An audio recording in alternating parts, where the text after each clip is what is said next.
Hello everyone, welcome to study with Chitralekha. आज है 24 दिसंबर और हम लोग कर रहे हैं डेली करंट अफेयर्स की क्लास को। तो देखते हैं हम लोग आज का पहला क्वेश्चन। जनवरी 2024 में खेलो इंडिया यूथ गेम का छठा संस्करण कहाँ पर होगा? तो खेलो इंडिया यूथ गेम जो कि जनवरी 2024 में होने जा रहे हैं वो होंगे तमिलनाडु में। Option number A correct option हो जाएगा। ये चेन्नई, त्रिची, मदुरई और कोयम्बटूर इन 4 शहरों में आयोजित किए जाएंगे। ठीक है, ध्यान रखिएगा इनको, ये 4 शहरों में आयोजित होंगे। और यहाँ इसका जो मैस्कॉट है खेलो इंडिया यूथ गेम्स का, ये मैस्कॉट है वीर मंगाई। ठीक है, वीर मंगाई, याद रखिएगा ये नाम। अब वीर मंगाई कौन है? तो वीर मंगाई जो हैं ये महान स्वतंत्रता सेनानी थी। इन्हें रानी वेलु नचियार के नाम से जाना जाता है। ठीक है, अब इनको तमिलनाडु में लोकल एरिया में इनको रानी मंगाई भी कहा जाता है। ये भारत में औपनिवेशिक शासन के खिलाफ लड़ने वाली पहली रानी थी। तो इनका जो नाम है, इनको वहाँ पर बहुत ही आदर सत्कार दिया जाता है। ये खेलो इंडिया यूथ गेम के छठे संस्करण का मैस्कॉट बनाई गई हैं। ठीक है, और जो खेलो इंडिया यूथ गेम्स हैं वो 19 जनवरी से 31 जनवरी तक होंगे। ये भी ध्यान रखिएगा, तमिलनाडु के 4 शहरों में, चेन्नई, त्रिची, मदुरई और कोयम्बटूर में। ठीक है, याद रखिएगा। और पहली बार इस साल 2024 में स्प्लैश गेम, ठीक है, स्प्लैश गेम जो है इसको एज अ गेम इसमें शामिल किया गया है, ये भी याद रखिएगा। ठीक है, चलिए नेक्स्ट क्वेश्चन देखेंगे। अगला प्रश्न है, हाल ही में राष्ट्रीय किसान दिवस कब मनाया गया है? तो राष्ट्रीय किसान दिवस आपका मनाया गया है 23 दिसंबर को। Option number A correct option हो जाएगा। ये क्यों मनाया जाता है? तो हमारे जो 5वें प्रधानमंत्री थे, ठीक है, चौधरी चरण सिंह जी की जयंती होती है 23 दिसंबर को। उन्हीं के जन्मदिन पर राष्ट्रीय किसान दिवस मनाया जाता है, क्योंकि उन्होंने देश के किसानों के लिए बहुत ही महत्वपूर्ण कार्य किए, उनके ग्रोथ में काफ़ी योगदान दिया। ठीक है, और इस बार की राष्ट्रीय किसान दिवस की जो थीम थी वो थी सतत खाद्य सुरक्षा और लचीलेपन के लिए स्मार्ट समाधान प्रदान करना। अच्छा, यहाँ पर अभी मैं 2 योजनाएं बताने जा रही हूँ जो कि किसानों से जुड़ी हुई हैं और एग्जाम्स में बहुत बार पूछी भी जा चुकी हैं। तो एक पहली तो है पीएम किसान योजना। ठीक है, पीएम किसान योजना वही योजना है जिसमें किसानों को हर 3 महीने पर किश्त दी जाती है 2,000 रुपये की। ठीक है, कुल साल में 6,000 रुपये की उनको सहायता राशि दी जाती है। तो इसे ही पीएम किसान योजना कहते हैं। तो ये शुरू कहाँ से हुई थी और कब हुई थी? तो ये 24 फरवरी को शुरू हुई थी। कहाँ से? उत्तर प्रदेश के गोरखपुर जिले से शुरू हुई थी। तो जगह और राज्य भी आप लोग ध्यान रखेंगे। ठीक है, और भारत का पहला कृषि निर्यात सुविधा केंद्र कहाँ पर खोला गया है? ये भी इम्पॉर्टेंट प्रश्न बनता है यहाँ से। तो भारत का पहला कृषि निर्यात सुविधा केंद्र जो है पुणे महाराष्ट्र में खोला गया है, ये भी आप लोग ध्यान रखिएगा। नेक्स्ट क्वेश्चन देखेंगे हम। हाल ही में किसे रविन्द्रनाथ टैगोर साहित्य पुरस्कार दिया गया है? तो जिन्होंने रविन्द्रनाथ टैगोर साहित्य पुरस्कार जीता है उनका नाम है Sukrita Paul Kumar. Option number A correct option हो जाएगा। ठीक है, सुकृता पॉल कुमार जो हैं इन्होंने अपनी पुस्तक सॉल्ट एंड पेपर, नाम याद रखिएगा पुस्तक का, पेपर सेलेक्टेड पोएम्स, इस इनकी बुक का नाम है, जिसके लिए इन्हें रविन्द्रनाथ टैगोर साहित्य पुरस्कार दिया गया है। ठीक है, ध्यान रखिएगा। और इस साल 2024 में सुकृता पॉल कुमार को ये छठा संस्करण था जब ये पुरस्कार इनको मिला है। ठीक है, ये भी याद रखिएगा आप लोग। और इसके साथ साथ सामाजिक कल्याण में असाधारण योगदान के लिए एक और हस्ती हैं जिनका की नाम है अभिजीत बनर्जी। क्या नाम है? अभिजीत बनर्जी। उनको भी ये पुरस्कार दिया गया है। ठीक है, सामाजिक कल्याण के लिए उनके अभूतपूर्व योगदान के लिए। तो ये भी ध्यान रखिएगा। और सुकृता पॉल कुमार को जो दिया गया वो कौन सा संस्करण था? छठा संस्करण। तो इस पुरस्कार को शुरू कब किया गया था? इसको 2018 में शुरू किया गया था। और ये देता कौन है? तो ये जो देता है अमेरिका में स्थित एक प्रकाशक हैं जिनका की नाम है पीटर बुंडालो। ठीक है, पीटर बुंडालो की तरफ से ये पुरस्कार दिया जाता है। और इसकी पुरस्कार राशि कितनी होती है? इसकी पुरस्कार राशि है $5,000। ठीक है, ये भी आप लोग ध्यान रखेंगे। अच्छा, 2023 का सुकृता पॉल कुमार को दिया गया रविन्द्रनाथ टैगोर साहित्य पुरस्कार। तो अब यहाँ से क्वेश्चन एक और बन सकता है कि 2022 का किसको दिया गया था, तो 2022 का दिया गया था राजकमल झा को। ठीक है, राजकमल झा को दिया गया था। इनकी पुस्तक का क्या नाम था, the city and the sea, the city and the sea. ठीक है, ध्यान रखिएगा इनको। नेक्स्ट क्वेश्चन देखते हैं। हाल ही में इंडिया स्किल रिपोर्ट 2023 के अनुसार भारत में काम करने के लिए सबसे पसंदीदा राज्य कौन सा है, तो सबसे पसंदीदा राज्य काम करने के लिए जो युवाओं की पसंद बना है वो है केरल। ठीक है, option number D correct option हो जाएगा, केरल है। केरल में भी 2 शहर वो बहुत ज़्यादा लोकप्रिय हैं युवाओं के बीच में, वो हैं पहला कोच्चि है और दूसरा तिरुवनंतपुरम। ठीक है, तो इन दोनों शहरों के भी नाम आप लोग याद रखेंगे। जो इंडिया स्किल रिपोर्ट 2023 है उसके अनुसार केरल के कोच्चि और तिरुवनंतपुरम काम करने के लिए सबसे अच्छी जगह है। ठीक है, अभी हम लोग यहाँ पे बात कर रहे हैं केरल की, तो केरल की कुछ स्टैटिक चीज़ें हम लोग देख लेते हैं। देखिए, केरल जो है कुछ इस तरीके से इंडिया का मैप हो जाता है। केरल ये इस एरिया में स्थित है। तो केरल की जो कोस्टल लाइन है इसको क्या कहते हैं, मालाबार तट कहते हैं, याद रखिएगा। केरल की राजधानी क्या है, तिरुवनंतपुरम है। ठीक है, यहाँ के सीएम कौन है, सीएम है यहाँ के पंथारी विजयम। ठीक है, इनका नाम भी याद रखेंगे। गवर्नर कौन है, आरिफ मोहम्मद खान है। ठीक है, आरिफ मोहम्मद खान यहाँ के गवर्नर हैं। और केरल को मसालों का बाग भी कहा जाता है, गार्डन ऑफ स्पाइसेस। सबरीमाला मंदिर कहाँ पर पड़ता है, केरल में पड़ता है। केरल के क्लासिकल डांस कौन कौन से हैं, तो कथकली है। ठीक है, मोहिनी अट्टम है। ठीक, याद रखेंगे इनको। अच्छा, नेशनल पार्क्स पूछे जाते हैं तो केरल में कौन कौन से नेशनल पार्क हो जाते हैं, तो साइलेंट वैली हो जाती है आपकी, पेरियार नेशनल पार्क हो जाता है। ठीक है, अराविकुलम नेशनल पार्क भी कहाँ पर हो जाता है, केरल में हो जाता है। अच्छा, इडुक्की डैम जिसको टूटने की वजह से वहाँ पे केरल पे बाढ़ आई थी और वहाँ पे बिल्कुल अफरा तफरी वाली हालत हो गई थी, तो ये कहाँ पर पड़ता है, ये भी केरल में ही पड़ता है। ठीक है, विक्रम साराभाई स्पेस सेंटर कहाँ पर पड़ता है, विक्रम साराभाई स्पेस सेंटर भी आपका केरल में ही पड़ता है। अच्छा, ताड़ के पत्तों का पहला पांडुलिपि संग्रहालय कहाँ पर बनाया गया था, तो ये तिरुवनंतपुरम में बनाया गया था, ध्यान रखिएगा। अभी इंडिया और फ्रांस के बीच में एक एक्सरसाइज हुई थी जिसका कि नाम था फ्रिंजेक्स। फ्रिंजेक्स कहाँ पर हुई थी, ये भी केरल में ही हुई थी, ध्यान रखिएगा। फ्रिंजेक्स 2023 था ये, तो कहाँ पर हुई थी, केरल में हुई थी। और भारत का पहला एआई स्कूल जिसका कि नाम है शांतिगिरी विद्या भवन, ये कहाँ पर खोला गया, ये आपका तिरुवनंतपुरम में खोला गया है। ठीक है, नाम याद रखेंगे। और 5वां वैश्विक आयुर्वेद फेस्टिवल कहाँ पर मनाया गया था, ये भी तिरुवनंतपुरम में मनाया गया था। और भारत की पहली जल मेट्रो परियोजना कहाँ पर शुरू गई थी, ये केरल में ही शुरू की गई थी। ठीक है, और देश की पूर्ण डिजिटल यूनिवर्सिटी कौन सी यूनिवर्सिटी बनी थी, केरला यूनिवर्सिटी बनी थी, याद रखिएगा इसको भी। देश का पहला संविधान साक्षर जिला, इस पे मोस्ट इंपॉर्टेंट टिक कर लेंगे आप लोग। देश का पहला संविधान साक्षर जिला कौन बना था, कोल्लम बना था, जो कि केरल में पड़ता है। ठीक है, भारत का पहला जेंडर पार्क कहाँ पर बनाया गया, जेंडर पार्क केरल में बनाया गया। और भारत का पहला ग्राफीन नवाचार केंद्र कहाँ पर बना, ये भी केरल में बना। तो केरल के 2023 के जो इम्पॉर्टेंट करंट अफेयर्स बनते थे वो मैंने आपको यहाँ पर रिवीजन कराए हैं।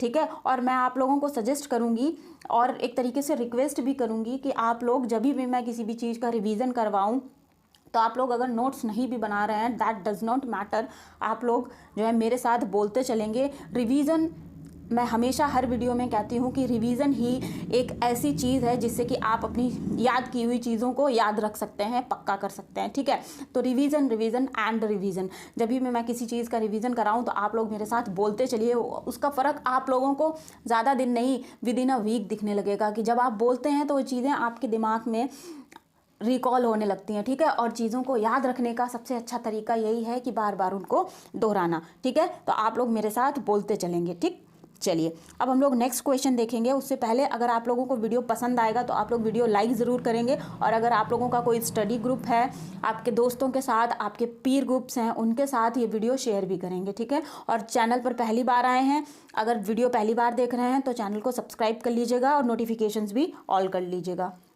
चलिए नेक्स्ट क्वेश्चन देखते हैं।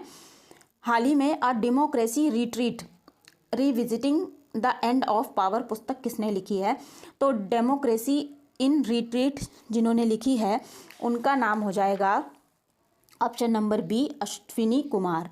ठीक है, अश्विनी कुमार कौन है? ये पूर्व कानून मंत्री हैं।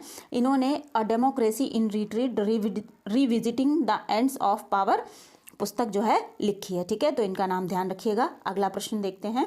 हाल ही में भारतीय विरासत परियोजना को यूनेस्को एशिया पैसिफिक अवार्ड 2023 से सम्मानित किया गया है। क्वेश्चन इस तरीके से बन रहा है कि कितनी भारतीय विरासत परियोजनाओं को यूनेस्को के एशिया पैसिफिक अवार्ड 2023 से सम्मानित किया गया है। तो भारत की 6 परियोजनाएं हैं, भारतीय विरासत परियोजनाएं, जिनको एशिया पैसिफिक अवार्ड 2023 से सम्मानित किया गया है। ठीक है, उनके नाम हम देखेंगे यहाँ पर, 6 के नाम मैं आप लोगों को बताऊंगी यहाँ पे। ठीक है, तो ये सांस्कृतिक विरासत संरक्षण के लिए पुरस्कार दिया जाता है। किसकी तरफ से दिया जाता है? यूनेस्को की तरफ से दिया जाता है। अवार्ड का नाम क्या है? UNESCO Asia Pacific award. Bharat में 6 सांस्कृतिक विरासतों को दिया गया है। वो क्या है? एक तो है अमृतसर का रामबाग गेट। ठीक है, अमृतसर का रामबाग गेट है। दूसरा है केरल के कुनम मंगलम भगवती मंदिर। ठीक है, केरल का कुनम मंगलम भगवती मंदिर, ये कहाँ पर स्थित है? कर्णिकारा मंडप। ठीक है, ये जो मंडप है कर्णिकारा मंडप, इसको भी इस लिस्ट में शामिल किया गया है। तो ये दूसरा हो गया। और जो तीसरा है ये है हरियाणा के गुरुग्राम में स्थित चर्च ऑफ एपिफेनी। ठीक है, चर्च ऑफ एपिफेनी, ये याद रखिएगा, एपिफेनी। ठीक है, इसको इस लिस्ट में शामिल किया गया है। तीसरे नंबर का है ये। और चौथे नंबर का जो है वो है आपका मुंबई में डेविड सैसून लाइब्रेरी और वहाँ के रीडिंग रूम्स। ठीक है, और 5वें नंबर का जो है वो है न्यू दिल्ली में स्थित बीकानेर हाउस, जो कि नई दिल्ली में स्थित है, याद रखिएगा। और जो 6ठे नंबर का है वो है पंजाब की पीपल हवेली और काठमांडू में स्थित सिकामी छेन। ठीक है, उनकी परिवर्तनकारी प्रथाओं के लिए इनको यूनेस्को का एशिया प्रशांत पुरस्कार 2023 दिया गया है। ठीक है, ये 4 भारतीय विरासत परियोजनाएं हैं जिनको कि इस पुरस्कार से सम्मानित किया गया है। याद रखेंगे ये सारी चीज़ें। अच्छा, अभी यूनेस्को की बात कर लेते हैं। यूनेस्को से जो इम्पोर्टेंट प्रश्न बनते हैं वो हम लोग यहाँ पर देख लेते हैं। देखिए, फिर रिवीजन हो रहा है, तो रिवीजन करने का कोई भी मौका हमें छोड़ना नहीं है, रिवीजन करते रहना है। ठीक है, United Nations Educational Scientific and Cultural Organisation इसकी फुल फॉर्म हो जाती है। इसकी स्थापना कब होती है? 1945 में होती है। और हेडक्वार्टर कहाँ पर है? हेडक्वार्टर पेरिस में पड़ता है, जो कि फ्रांस में है, याद रखिएगा। और इसके डायरेक्टर जनरल कौन है? डायरेक्टर जनरल हैं अरुणे आउले। ठीक है, अच्छा, अभी यहाँ पर कुछ चीज़ें मेरे दिमाग में और आ रही हैं, वो मैं आप लोगों को रिवाइज़ करा देती हूँ। तो मेरे साथ में आप लोग बोलते चलेंगे कि 42वां भारत में 42वां विश्व सांस्कृतिक विरासत स्थल कौन सा था? तो 42 नंबर का जो बना था अभी वो था होयसल मंदिर। ठीक है, याद रखिएगा, होयसल मंदिर। अच्छा, 42वां ये था। तो 41वां भी बता देती हूँ। 41वां क्या था? शांति निकेतन कहाँ पर है? कोलकाता में है। इसकी स्थापना किसने की थी? गुरु रवींद्रनाथ टैगोर ने की थी। ठीक है, और विश्व की पहली लिविंग हेरिटेज स्थल कौन सा घोषित हुआ है? ये बहुत इंपॉर्टेंट है। पहला लिविंग हेरिटेज स्थल कौन घोषित हुआ है? ये इसलिए इम्पॉर्टेंट हो जाता है कि जो लिविंग हेरिटेज टैग है ये अमूर्त विरासत को दिया जाता है, लेकिन ऐसा पहली बार हुआ है जब यूनेस्को ने एक मूर्त विरासत को ये जो है टैग दिया है। तो पहली लिविंग हेरिटेज जो है भारत की विश्व भारती यूनिवर्सिटी को ये टैग दिया गया है, इसको ध्यान रखिएगा। ठीक है, अच्छा, अभी भारत में 15 इंटेंजिबल साइट्स हो गई हैं जिनसे यूनेस्को ने अपनी लिस्ट में शामिल किया है। तो 15वीं साइट जो अभी घोषित की गई थी, हमने पिछले करंट अफेयर में पढ़ा भी है। क्या है अमूर्त विरासत? ये है, याद रखिएगा, गरबा नृत्य। ठीक है, गरबा नृत्य कहाँ का नृत्य है? गुजरात का है, ये भी ध्यान रखिएगा। और 14वीं अमूर्त विरासत क्या हो जाती है? ये हो जाती है दुर्गा पूजा। ये लेटेस्ट थी, इसलिए आप लोगों को रिवीजन करवा दिया, इसलिए आप लोग इन सबको ध्यान रखेंगे। नेक्स्ट क्वेश्चन हम देखेंगे। हाल ही में WHO ने कोरोना वायरस के किस वेरिएंट को वेरिएंट ऑफ इंटरेस्ट घोषित किया है? तो देखिए, अभी न्यूज़ में आ रहा है कि देश में जो कोरोना वायरस है इसके केसेस बढ़ने लगे हैं और उसमें मोर्टेलिटी जो रेट है वो भी देखने को मिल रहा है। ठीक है, तो JN1 जो है ऑप्शन नंबर ए, WHO ने इसे वेरिएंट ऑफ इंटरेस्ट घोषित किया है। ठीक है, और ये जो JN1 है ये ओमिक्रॉन जो वेरिएंट था, ओमिक्रॉन वेरिएंट, इसी का सब वेरिएंट है ये। ठीक है, तो आप लोग इसको भी ध्यान रखेंगे। अच्छा, अभी ये तेज़ी से फैल रहा है, इसीलिए WHO ने क्या किया है कि इसी वेरिएंट को, JN1 को वेरिएंट ऑफ इंटरेस्ट घोषित किया है। अब ये वेरिएंट ऑफ इंटरेस्ट क्या होता है, हम ये देखने का प्रयास करते हैं। तो देखिए, अच्छा एक चीज़ और, ये भारत में जो पहला मामला JN1 का देखा गया वो केरल में देखा गया है। ठीक है, ध्यान रखिएगा। और WHO किसी बीमारी को किस तरीके से डिफाइन करता है, वैसे तो 3 तरीके होते हैं लेकिन यहाँ पे 2 तरीके आप लोग ध्यान रखिएगा। WHO किसी भी बीमारी को 2 तरीकों से डिफाइन करता है। पहला तो होता है वेरिएंट ऑफ कंसर्न। ठीक है, वेरिएंट ऑफ कंसर्न।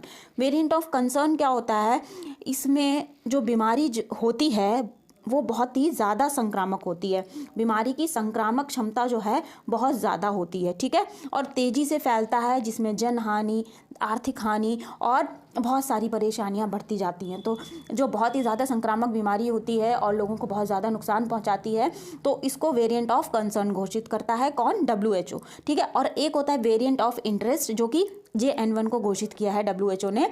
उसमें क्या होता है, जो गंभीरता का लेवल होता है बीमारी का वो कम होता है। ठीक है, तो आई होप ये चीज़ आपको क्लियर हुई होगी। अब आप बात करते हैं हम WHO को, WHO के जो इंपॉर्टेंट क्वेश्चन बनते हैं एक बार वो भी रिवाइज करेंगे हम यहाँ पर।